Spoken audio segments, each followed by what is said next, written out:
Hi all, നമ്മളിന്ന് ഡൈക്കോട്ട് റൂട്ടിലുള്ള സെക്കൻഡറി തിക്കനിങ് ആണ് പറയുന്നത്.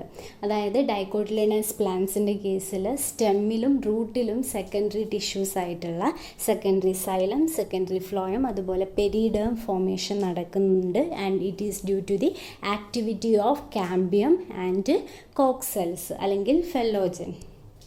Secondary growth in dicot root. Root of most dicot plants undergo secondary thickening. Okay, so സ്റ്റെമ്മിൻ്റെ കേസിൽ എങ്ങനെയായിരുന്നു? അവയുടെ കേസിൽ വാസ്കുലാർ ബണ്ടിൽസ് അറേഞ്ച് ചെയ്തിരിക്കുന്നത് കൺജോയിൻറ്റ് മാനറിലായിരുന്നു. അതായത് both xylem and phloem are arranged in same radius, അതായത് സൈഡ് ബൈ സൈഡ് ആയിട്ട്. And in between xylem and phloem cambium present. ഈ കാമ്പിയം, അതിനെയാണ് നമ്മൾ ഇൻട്രാഫെസിക്കുലാർ കാമ്പിയം എന്ന് പറയുന്നത്. This intrafascicular cambium joins with interfascicular cambium and form vascular cambium അല്ലേ? പക്ഷേ റൂട്ടിൻ്റെ കേസിൽ എങ്ങനെയാണ്? കൺജോയിൻ്റ് ആണോ വാസ്കുലാർ ബണ്ടിൽ? അല്ല, റേഡിയൽ ആയിട്ടാണ് വാസ്കുലാർ ബണ്ടിൽസ് അറേഞ്ച് ചെയ്തത്. ഈ പിക്ചറിൽ നോക്കൂ, പിക്ചറിൽ നോക്കിയാൽ കാണാം സൈലം ആൻഡ് ഫ്ലോയം സെയിം റേഡിയസിലല്ല, they are arranged in alternate radius. Okay, so ഇതിനെയാണ് നമ്മൾ റേഡിയൽ അറേഞ്ച്മെൻറ്റ് എന്ന് പറയുന്നത്. ആൻഡ് ഇവയുടെ കേസിൽ എന്താണ്? In between xylem and phloem cambium is absent അല്ലേ? കാമ്പിയം ഇല്ലാണ്ട് എങ്ങനെയാണ് ഈ ഒരു സെക്കൻഡറി ഗ്രോത്ത് നടക്കുക? സോ ഇവരുടെ കേസിൽ കാമ്പിയൽ സ്ട്രിപ്പ് ഫോം ചെയ്യുന്നത് ഒന്ന് ഫ്ലോയത്തിൻ്റെ അടിയിലുള്ള കൺജക്റ്റീവ് ടിഷ്യൂസിലാണ്. കൺജക്റ്റീവ് ടിഷ്യൂസ് എന്ന് പറയുന്നത് എന്താണ്? സൈലത്തിൻ്റെയും ഫ്ലോയത്തിൻ്റെയും ഇൻ ബിറ്റ്വീൻ ആയിട്ട് ഉള്ള പ്രസൻ്റ് ആയിട്ടുള്ള ടിഷ്യൂസാണ്. സോ ഫ്ലോയത്തിൻ്റെ താഴെ വരുന്ന കൺജക്റ്റീവ് ടിഷ്യൂസാണ് കാമ്പിയൽ സ്ട്രിപ്പായിട്ട് ആക്ട് ചെയ്യുന്നത്.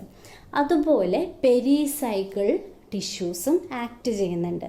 എവിടെയുള്ള പെരിസൈക്കിൾ ടിഷ്യൂസ്? രണ്ടാമത്തെ ഇതിൽ നോക്കിയാൽ നിങ്ങൾക്ക് മനസ്സിലാവും, ബിയിൽ നോക്കിയാൽ മനസ്സിലാവും എവിടെയുള്ള പെരിസൈക്കിൾ. പെരിസൈക്കിൾ എന്ന് പറയുന്നത് എന്താണ്? എൻഡോഡേർമിസിന് തൊട്ട് താഴെയുള്ള സെൽസാണ്. എൻഡോഡേർമിസ് ആണ് ആ ഒരു യെല്ലോ കളേർഡ് ആയിട്ടുള്ള റൗണ്ടിൽ കാണിക്കുന്നത്. ഓക്കെ, ഈ എൻഡോഡേർമിസിന് തൊട്ട് താഴെയുള്ള pericycle strip cambial strip form ചെയ്യുന്നുണ്ട്. എവിടെ? ആ ഒരു സൈലത്തിന് ഓപ്പോസിറ്റായിട്ട് വരുന്നത്. ഓക്കെ, സോ സൈലത്തിന് ഓപ്പോസിറ്റായിട്ട് വരുന്നുള്ള പെരിസൈക്കിളിലും അതുപോലെ ഫ്ലോയത്തിന് തൊട്ട് താഴെയായിട്ട് വരുന്ന കൺജക്റ്റീവ് ടിഷ്യൂസിലുമുള്ള സെൽസ് കാമ്പിയമായിട്ട് ആക്ട് ചെയ്യും. ആൻഡ് ഇവർ ഫ്യൂസ് ചെയ്യും. ഇവർ ഫ്യൂസ് ചെയ്താൽ നിങ്ങൾക്ക് കാണാൻ പറ്റും ഒരു വേവി ആയിട്ടുള്ള ഒരു വാസ്കുലാർ കാമ്പിയമാണ് ഫോം ചെയ്യുന്നത്. ഓക്കെ, വേവി ആവാൻ കാരണം എന്താ? ഫ്ലോയത്തിൻ്റെ അടിയിലുള്ള കൺജക്റ്റീവ് ടിഷ്യൂ ആണ് കാമ്പിയമായിട്ട് മാറിയത്. സോ അതുകൊണ്ട് തന്നെ ആ ഒരു ഗ്രൂവ്സ് കാണാൻ പറ്റും. ഒരു വേവി ആയിട്ടുള്ള കാമ്പിയമാണ് ഫോം ചെയ്തത്. ആൻഡ് ഈ വേവി ആയിട്ടുള്ള കാമ്പിയം എന്ത് ചെയ്യും? They undergo division. ഡിവൈഡ് ചെയ്തിട്ട് secondary xylem is formed in between.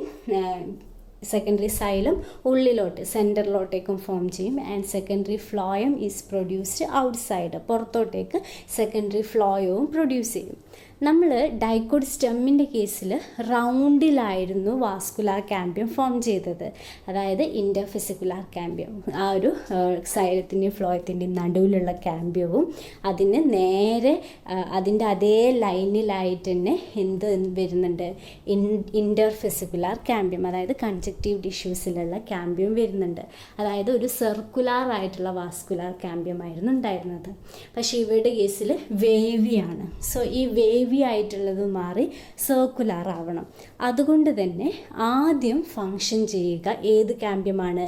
Conjunctive ടിഷ്യൂസിലുള്ള കാമ്പിയമാണ്. അതായത് ഫ്ലോയത്തിന് തൊട്ട് താഴെയായിട്ട് വരുന്ന കാമ്പിയമാണ് ആദ്യം ആക്ട് ചെയ്യുക.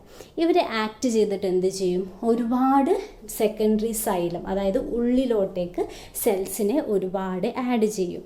ആൻഡ് സെക്കൻഡറി ഫ്ലോയം കുറച്ചും ആഡ് ചെയ്യും.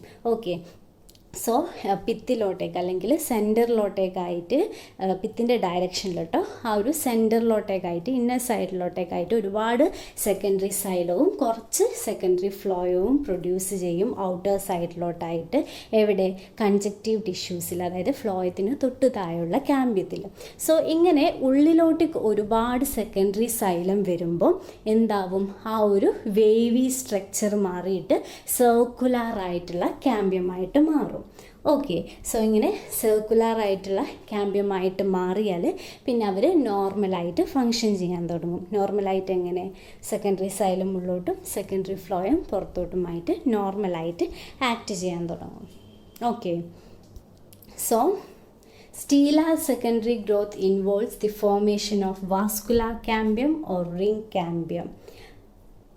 Then എക്സ്ട്രാസ്റ്റീലർ അതായത് പെരിഡേം ഫോർമേഷനും നടക്കുന്നുണ്ട്. അതുപോലെ ഇൻട്രാസ്റ്റീലർ അതായത് എങ്ങനെയാണ് ഇൻട്രാസ്റ്റീലർ ഉണ്ടാകുന്നത്? ക്യാമ്പിയൽ റിങ് ഫോം ചെയ്തിട്ട്. അതാണ് നമ്മൾ ഇത്രയും നേരം പറഞ്ഞത്.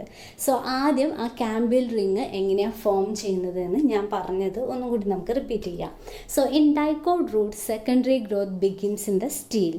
During these the undifferentiated procambial cells of the conjunctive tissue in between the primary xylem and the primary phloem become meristematic and give rise to many strips of cambium in between xylem and phloem. Okay. Now the pericycle cells arching over the xylem also become meristematic and produces a second set of cambial strip. Okay, അതായത് ഒരു cambial strip എവിടെയാണ് ഉണ്ടാവുന്നത്? Conjunctive ടിഷ്യൂസിലും form ചെയ്യുന്നുണ്ട് one set. അടുത്ത set എവിടെയാണ് form ചെയ്യുന്നത്? ആ ഒരു സൈലത്തിന് തൊട്ട് നേരെയുള്ള പെരിസൈക്കിൾ റീജിയനിലും. ഫൈനലി ഈ രണ്ട് സെറ്റ് ഓഫ് കാമ്പിയൽ സ്ട്രിപ്സും ജോയിൻ ചെയ്തിട്ട് ഒരു വേവി ആയിട്ടുള്ള വാസ്കുലാർ cambium form ചെയ്യും. Finally, all the conjunctival and pericycle cambium segments fuse together and form a continuous wavy ring of cambium called vascular cambium. Secondary thickening begins by its activity and it produces secondary xylem internally and secondary phloem externally. പുറത്തോട്ടേക്ക് ഫ്ലോയും ഉണ്ടാക്കും, ഉള്ളോട്ടേക്ക് സൈലവും form ചെയ്യും. ഇനി നമ്മൾ പറഞ്ഞു activity of cambium. അതിനൊരു പ്രത്യേകത ഉണ്ട്.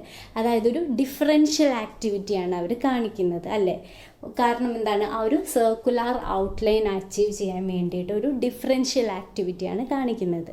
The wavy ring cambium is concerned with the formation of medullary rays, secondary xylem and secondary phloem.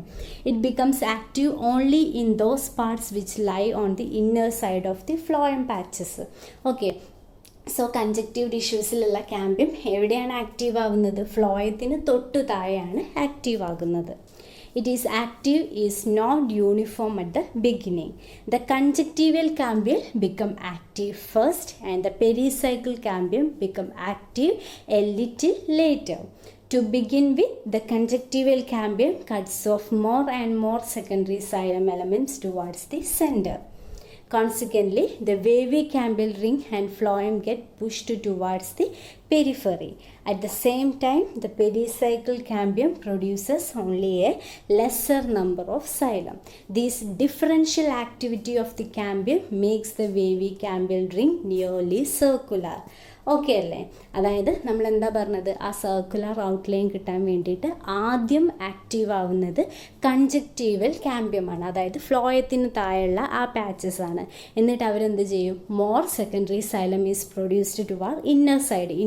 ഉള്ളോട്ടേക്ക് സെൽസിൻ്റെ എണ്ണം കൂടുമ്പോൾ ആ ഒരു വേവി, ആ ഗ്രൂവ് പോവും, മാറി കിട്ടിയിട്ട് നിയർലി സർക്കുലർ ആവും. ദെൻ കുറച്ച് ഒരു ലേറ്റായിട്ടാണ് ഏത് ക്യാമ്പിയം ആക്റ്റീവ് ആകുന്നത്? Pericycle cambium. അതായത് സൈലത്തിന് തൊട്ട് ഓപ്പോസിറ്റായിട്ട് വരുന്ന ആ പെരിസൈക്കിളുള്ള ക്യാമ്പിയം അവർ ആക്റ്റീവ് ആകുമെങ്കിലും ആദ്യം കുറച്ച് സൈലം മാത്രമേ ഉള്ളോട്ടേക്ക് പ്രൊഡ്യൂസ് ചെയ്യുന്നുള്ളൂ. ഓക്കെ, പക്ഷേ മറ്റേ കൺജക്റ്റീവൽ ക്യാമ്പിയം ഒരുപാട് സൈലം, സെക്കൻഡറി സൈലം ഉള്ളോട്ട് ഫോം ചെയ്യുന്നുണ്ട്. ഓക്കെ, സോ അങ്ങനെ ഈ ഒരു ഡിഫറൻഷ്യൽ ആക്ടിവിറ്റി കാരണം അവർക്ക് സർക്കുലർ ഔട്ട്ലൈൻ ആയിട്ട് മാറും. ആൻഡ് ആഫ്റ്റർ ദീസ് ഇത് അറ്റൈൻ ചെയ്ത് കഴിഞ്ഞാൽ എന്തുണ്ടാകും? അവർ യൂണിഫോം ആയിട്ട് തന്നെ ആയിരിക്കും ഈ ബോത്ത് പെരിസൈക്കിൾ അതുപോലെ കൺജക്റ്റീവൽ ക്യാമ്പിയം പെരുമാറുന്നത്. Okay, once the cambium assumes a circular outline, it becomes uniformly meristematic and cuts off secondary vascular tissues to our inner and outer side. Inner side ലോട്ടേക്ക് എന്ത് ഉണ്ടാക്കും? സെക്കൻഡറി സൈലം ആൻഡ് ഔട്ടർ സൈഡിലോട്ടേക്ക് secondary phloem. The inner cells give rise to secondary xylem and outer cell secondary phloem. The inner cells are more active than outer cells. Always ആലോചിക്കുക, secondary സൈലത്തിൻ്റെ formation ആയിരിക്കും the may be more numerous than the secondary phloem. Okay, ഒരുപാട് secondary xylem ആയിരിക്കും cambium produce ചെയ്യുന്നത്. Opposite to the protoxylem points of the primary xylem, cambial cells have ray initials. Okay, പ്രോട്ടോസൈലത്തിൻ്റെ തൊട്ടടുത്തായിട്ട് ray initials present ആയിരിക്കും. Ray initials എന്താണ് form ചെയ്യുക? Medullary rays, secondary medullary rays form ചെയ്യും. They undergo repeated division and produces only parenchymatous cells on either side.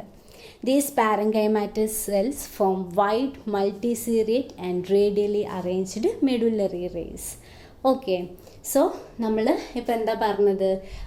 Xylem ഉണ്ടായിരുന്നു, phloem ഉണ്ടായിരുന്നു, and അവരുടെ ഉള്ളിലായിട്ടൊരു വേവി ക്യാമ്പിയം വരും. Secondary xylem and secondary phloem produce ചെയ്യും.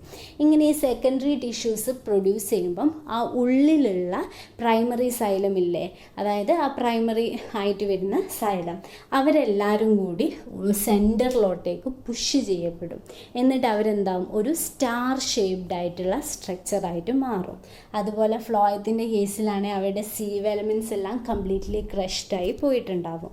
Okay, ഇതാ ഈ പിക്ചറിൽ കണ്ടോ, നടുവിലൊരു സ്റ്റാർ ഷേപ്ഡ്, ഇങ്ങനെ ഒരുപാട് secondary xylem and secondary phloem produce ചെയ്യുമ്പോൾ ഈ ഒരു പ്രൈമറി സൈലം എല്ലാം സെൻറ്ററിലോട്ടേക്ക് മൂവ് ചെയ്തിട്ടൊരു സ്റ്റാർ ഷേപ്ഡായിട്ട് മാറും.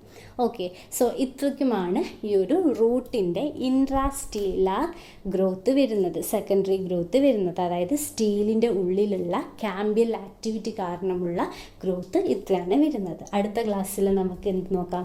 എക്സ്ട്രാ സ്റ്റീലാർ സെക്കൻഡറി ഗ്രോത്ത്, അതായത് പെരിഡേം ഫോർമേഷൻ എങ്ങനെയാണ് ഉണ്ടാകുന്നത് എന്ന് നോക്കാം.